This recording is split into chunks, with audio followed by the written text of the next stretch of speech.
Welcome, everybody. You are tuned to the Baseline. Cali, Warren Shaw discussing the hot button topics of the NBA. We started with 16, and now we're down to 4. And it's coming down to the wire. I mean, this is where it all gets real good. I mean, you're talking about the best teams representing out of the Eastern and Western Conference, specifically out of the East, because you have two-time world defending champions Miami Heat, as they will be pitted up against the Indiana Pacers. Eastern Conference Finals taking place this upcoming weekend. And to break things down, I got my right-hand man, 50 grand, NBA aficionado, Don Mag contributor. My man's writing for Hoops Habit, and he's doing a whole lot of other good stuff, especially on his website, www.shawsports.net. I got my man Warren Shaw repping out of Fort Lauderdale, Florida. Good evening, good afternoon, good weekend to you, sir. What's up, man? Hey, I can't believe we've already reached this point of the season. The conference finals are already upon us, starting off this weekend. We're talking about the Eastern Conference here, Miami Heat and the Indiana Pacers. You know, it was slated to be so, and so it is, man. So can't wait to talk about it. And it's really a great time frame for us when we're talking about getting into the summer. There's things going on outside of the NBA, but everything is still centered around what we're expecting to see, which is supposed to be the best teams, and one of them is going to be coming out of the Eastern Conference. And just a really great time during the basketball season. When you get to this point, you see everything is translated over the 82-game season, and I'm just excited that we're having the opportunity to discuss it. Of course, we got to have special people to get on and not only just give us their perspective, but also provide us with some insight, things that we may not know about, things that we probably should be looking forward to when we talk about this matchup of the expected two best teams representing out of the Eastern Conference.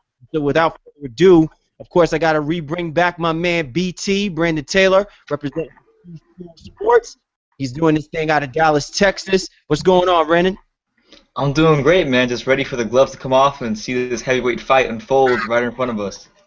And it's interesting how you basically, made the analogy of a boxing match, because this is exactly what this is going to turn out to be. This is going to be a slugfest. Let's not get this twisted. The Miami Heat, as much as we talk about how offensively gifted they can be, this team is still a good defensive team. And then you're talking about a knock-'em-down, drag-'em-type team in the Indiana Pacers, which basically what we've seen through the course of this run that they've made, if they don't play solid defense, they give themselves little to no chance to succeed now that they're playing against what many would have argued probably to be the #1 seed in the Eastern Conference, but gave up that seeding during the regular season to the Indiana Pacers.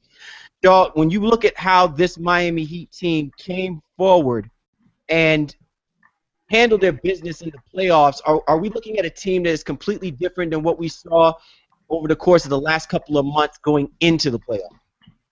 Well, with the Heat, I think they've hit their groove, and Wade is healthy again. So I mean, more than anything else, I mean that's what has been their biggest issue and some of the cause of concern for them before the regular season was able to conclude. They just didn't have all their bodies and weren't able to go. Spoelstra kept switching the lineups around, starting different guys more or less every game. But I think they pretty much have hit their groove again. They know what it is, and I think they're going to be just fine in this Eastern Conference Finals matchup. Brandon, when you look at this Miami Heat team, they basically came in and they handled their business. They swept the Charlotte Bobcats, one of your favorite teams. They came in and they handled their business against the Brooklyn Nets, and there was so much hype about how the Brooklyn Nets won the 4 games during the regular season, and that they're basically the only team that really has a legitimate shot to give the Miami Heat a run for their money. But as you can plainly see, when they needed to, they turned it up a notch, and Brooklyn faltered. You look at this Miami Heat team, are they absolutely primed? Are they in peak condition to make this final run, to put themselves in position to go for the title one more time? They're in the best position possible. They're a team that's been to the conference finals for 4 years in a row now. So they understand how to turn it up when need be, how to play at a certain intensity night in and night out. So yeah, I picked Heat to come out the East before the season started. So I think they're in the perfect position. It's interesting when you look at how both of these teams got themselves to this point. We all said, going to be the Pacers versus the Miami Heat. But the Indiana Pacers absolutely needed a pacemaker. just to get to this point, having to go 7 against the Atlanta Hawks. And then they did not look like the strongest of a number 1 seeded teams that we've seen in recent years, playing against a very young, a very brash, and a very aggressive Washington Wizards team. They did eventually prevail, but some may question as to whether or not it was more on the Wizards as it really was on the Indiana Pacers. So, Shaw, when you look at how the Indiana Pacers put themselves in this position, do you see there room to be concerned? It's impressive through the first 2 rounds of these playoffs. Well, I think everyone is going to be picking against them. Number one, they feel like this team, they struggled, they limped into the playoffs, and then they struggled and limped into the first and second rounds, and now they're still here in the conference finals. So something that we'll definitely get into in terms of their matchup with them is that the Pacers play to the level of their competition. And that's just what it's been for the last, maybe 2 or 3 months of the season. So, yeah, there's definitely cause for concern. They don't seem to have the same fire that they did back in November and December when they were, beating teams and Paul George was being argued as the 3rd best player in the NBA. They're a long way from being that team. Some turmoil and some rumors have definitely hit them a little bit. But at the end of the day, they dislike the Miami Heat so much. I think they're going to come together, and you're going to see a very good and poignant effort from this Pacers team in the Eastern Conference Finals. Brandon, we break down the Indiana Pacers in so many ways because there were moments where this team looked like they had an offensive mindset, they had a philosophy. Then it almost looked like through the course of the first 2 rounds, they were literally pulling at any and every possible thing that they could draw from positive from an offensive standpoint. One of the things that Shaw and I had talked about through the course of the season that was going to be a big concern is their ability to consistently put the ball in the basket. And at times you can tell that this is a team that struggled. Now, the Miami Heat, as we've alluded to before, they're definitely not the team defensively that they used to be 3 years ago. But make no mistake about it, when they have to turn it up a notch, they can. They're a team that forces turnovers. The Indiana Pacers have players on their team that love to turn the ball over, especially their point guard or quote-unquote quasi-point guard. What the Indiana Pacers have to do to succeed against the Miami Heat, what are some of the critical things that you're looking forward to, looking at when it comes to the Pacers taking on the Miami Heat? Offensively, I think for the Pacers, it's about, just how can they manufacture second chance points. We know the Pacers don't have a whole lot of shooting, perimeter shooting that is. So I think it's imperative for the guys like Wes, Roy Hibbert, guys like that to really, make it a point to crash the boards and put pressure on the Heat inside. They get a few second chance points, it's going to demoralize the Heat. So if they can take care of the basketball, get a few bounces to go their way on the offensive end and snag some offensive boards, I don't see why they can't give themselves a chance to win every game.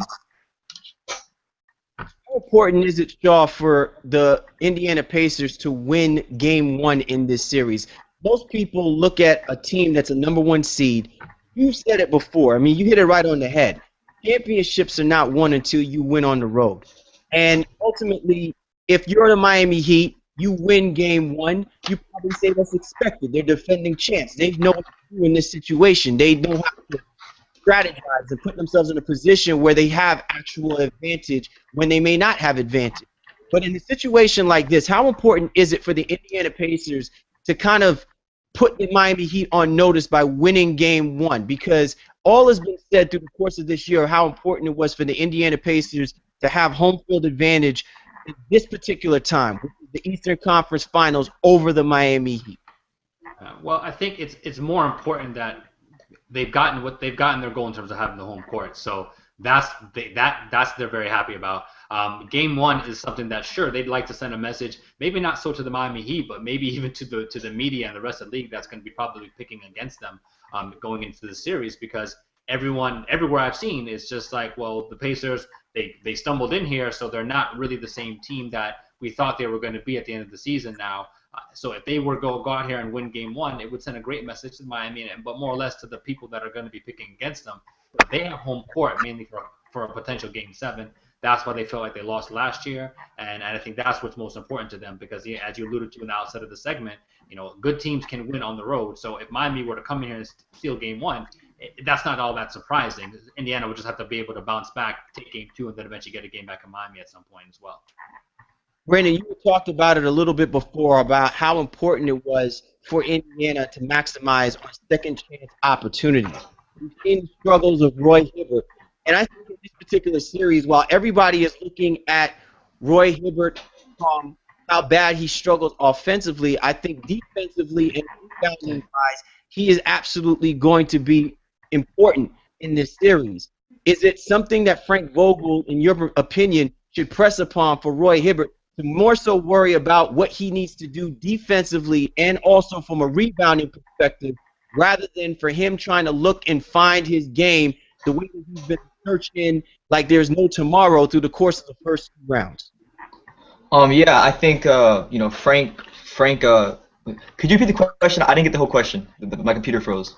Basically, I was just wanting to know what should be the emphasis for Frank Vogel to teach Roy, or to show Roy Hibbert as far as part of the series now when you're playing against the Miami Heat? Is it important that he becomes a factor offensively, scoring points, or is it more so that he needs to really be consistent from a rebounding perspective, from a defensive perspective, which has really been his calling card since he's come to the NBA? For Frank Vogel, I think the emphasis he needs to really put on for Roy Hibbert is rim protection.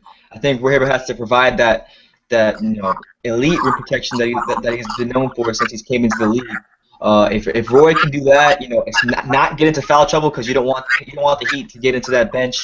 I think that's one thing, and then to rebound, you want your big man to play like a big man. So like Roy Hibbert has in the first 2 times these teams met, you want him to play strong on the boards. Like I said, with the rim protection, the rebounding, that needs to be the emphasis. The points will come as Roy Hibbert gains a little more confidence, but that's the emphasis: both defense and rim protection. Last year, Shaw, we saw a critical mistake by Frank Vogel from a coaching perspective, not having Roy Hibbert in when they were playing against the Heat in the Eastern Conference Finals. LeBron James with a last-second layup, basically coming off of a pick where Paul George got completely lost. No one filled in the paint.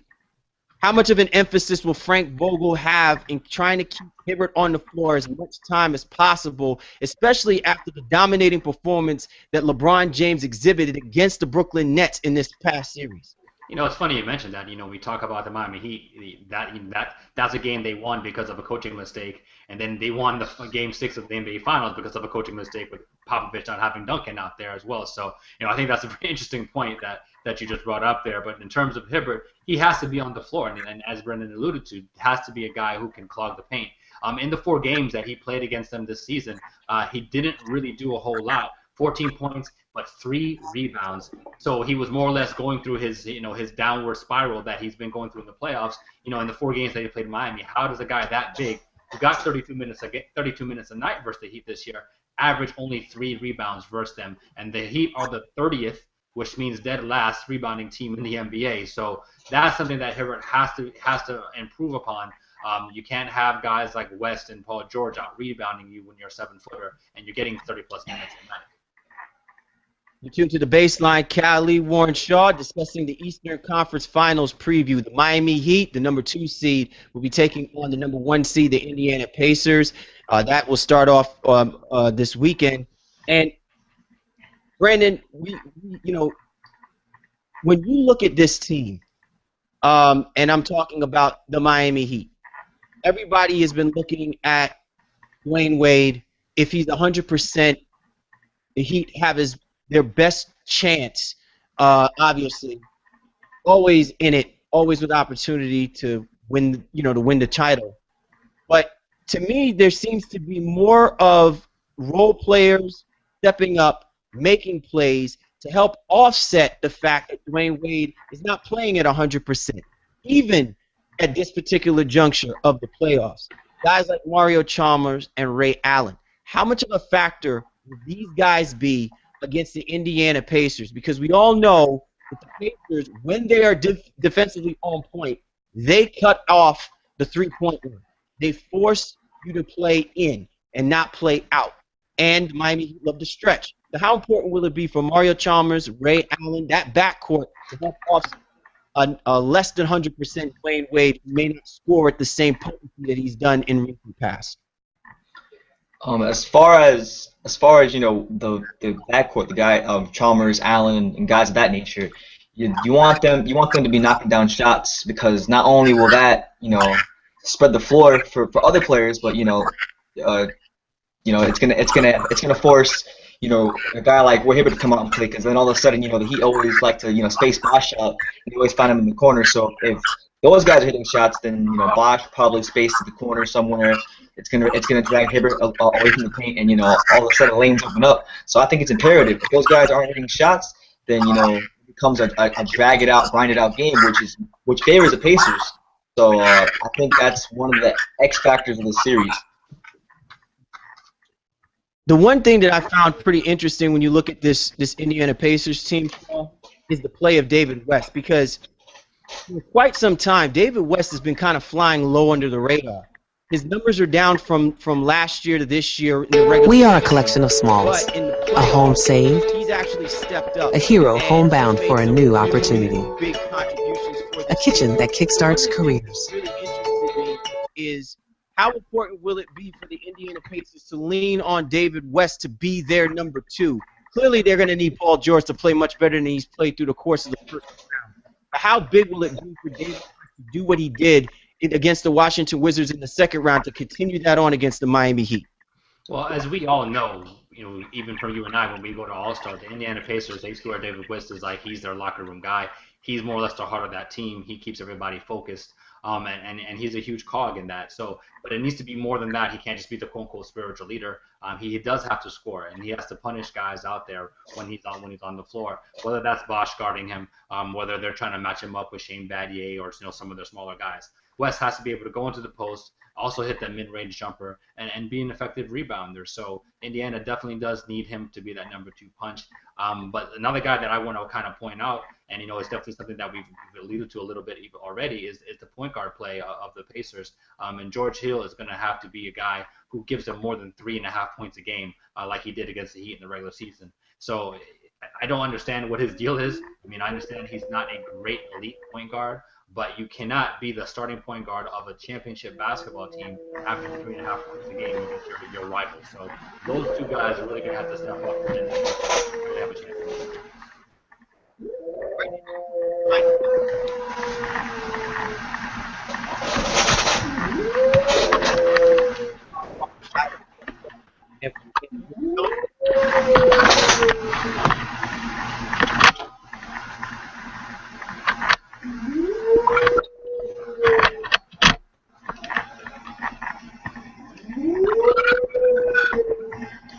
Hello? Can you hear me? Yeah, I can't now. Yeah, I lost you. I didn't hear the whole question. Okay. What we wanted to know was, who is your X factor? Who is the guy that you think Indiana Pacers that's the wild card that can help propel the Pacers past the Miami Heat? It's definitely, for me, it's Lance Stevenson. You look at a guy like Lance Stevenson. He's a guy who he's very streaky. He's streaky shooter.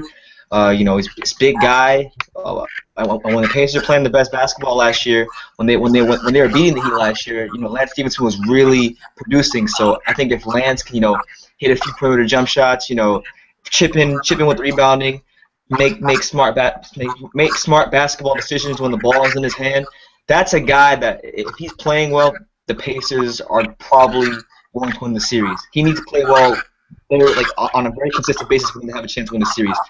Paul George obviously needs to be special. Hibbert needs to rebound, but that's the one guy I would say outside of those guys, that's the X factor for the Indiana Pacers. Who do you see as your X factor for the Miami Heat? That guy that's going to really help offset LeBron James to get past the Indiana Pacers en route for them to go for their third straight NBA title? I think it's Ray Allen, simply because, I was able to see him do what he does best in terms of, killing teams with that three-point shot. And I'm sure there's going to be a game or two that comes down to, a final shot or two, 1 or 2 possession game. And, Ray Allen's going to be out on that floor for them. So the fact that he's out there and it doesn't matter if he's missed 5 shots, 10 shots in a row, he still has the confidence to go out there and take that next one and actually knock it down. More so the fact that LeBron or Wade or like that have the confidence to even pass him the ball, even if he's missed shots throughout the game. So Ray Allen is a key guy, I think, for Miami.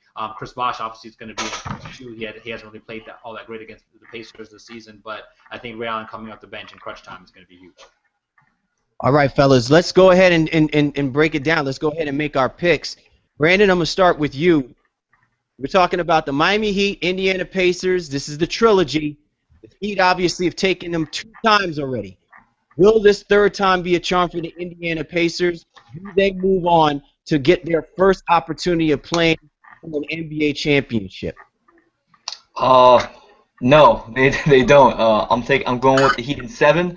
I think Indiana's gonna come out or play with a lot of intensity. They're gonna give a great effort. You're gonna get some performances from Paul George, and I think Warrior's gonna play a little bit better than people expect him to play. But at the end of the day, LeBron James, he's on a mission to get that 3rd straight ring, that 3-peat, and join some historic company. So I think like he usually does, LeBron will play just a little bit better than Paul George. They'll play just a little bit better than the Indiana Pacers, and the Miami Heat will find a way to hit big time shots when it matters. So I'm going with the Heat in 7. Brandon Taylor with Heat in 7. Shaw, what do you, my friend? Is it the time of the Heat once more? 4th straight opportunity for the NBA championship, opportunity for their 3rd straight title, or do the Indiana Pacers pull the kibosh on the Miami Heat and put themselves in a position to play for an NBA title? Well, man, as I said at the outset, I think they're going to play to this level of competition, and they're going to be ready. Obviously, a lot of people are sliding them. I don't think I have the confidence to pick them to actually win this series, unfortunately. I'm going to pick Miami in 6. But if the Indiana Pacers can get some bench production, especially from guys like Turner and Luis Scola, if those guys come to play and don't hurt Indiana when their starters are off the floor, then this really can be a very, very lengthy series, and Indiana may have a chance to upset them. But right now, with how everything is shaken down, I think Miami just is playing a little bit better basketball right now, and they're a little bit more focused and ready to go to that 4th NBA championship finals, NBA finals. And those are some interesting calls. I mean, to me, it seems pretty unanimous that the idea is that the Miami Heat really have shown to be the better teams thus far in the playoffs. Well, I agree with you, Shaw. There's no question that Indiana Pacers have been looking forward to the Miami Heat in this position once again. The problem is that what we've seen from the Indiana Pacers, and you brought this up quite a few times, what we've seen from the Indiana Pacers has a lot left to be desired if it's enough to take on a Miami Heat team that seems to be getting better and better through each round. And when I say better and better, I'm not talking about the fact that they're going out and just literally dominating teams. They're finding ways to win, and they're finding ways to win in a manner that reminds us of another team that's on the other side of the conference, that being the San Antonio Spurs. They're getting contributions from the most unlikely people. And while LeBron James can dominate a game, drop 49 on a team like the Brooklyn Nets, guys like Chris Bosh, Ray Allen, Mario Chalmers are basically doing what LeBron would depend on Dwayne Wade to do. So even if Dwayne Wade is not at 100%, you're getting contributions across the board from guys at critical moments in the game. Even a guy like Shane Battier, who he barely even played in the 2nd round and was an important key last year to them helping win an NBA championship. He comes in and makes critical 3-point plays, 3-point shots against teams like the Brooklyn Nets. And so when you don't know where your contributions are coming from, but these guys are coming up clutch, it just basically means that they're all pulling on the same page. And I think everybody understands the magnitude of this rivalry now that's taking place between the Heat and the Pacers. I think the Heat are going to win in 6. As much as I want to believe in the Indiana Pacers, it's just that they're not consistent enough from an offensive side. And when a big shot needs to be made, you're still wondering, you're still scratching your head. I'm with you guys.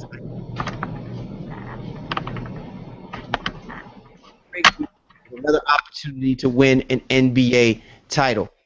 Shaw, Brandon, I appreciate you guys jumping on here once again. This is another intro to what will be a fun-filled week of NBA basketball, and I think it's going to get good. Make no mistake about it. While we still think that the Miami Heat are going to be the dominant team, I think the Indiana Pacers are really going to give the Miami Heat a run for their money. And I know, Brandon, for yourself, while you're licking your wounds a little bit because, Al J and Kemba got dropped in the first round, you probably would feel a little bit better knowing that they got dropped by the best team in the league. Yeah, that seems to be the case every time we make the playoffs. Big Shaw, anything else that we should be looking forward to coming from your side? One of the illest websites, www.shawsports.net.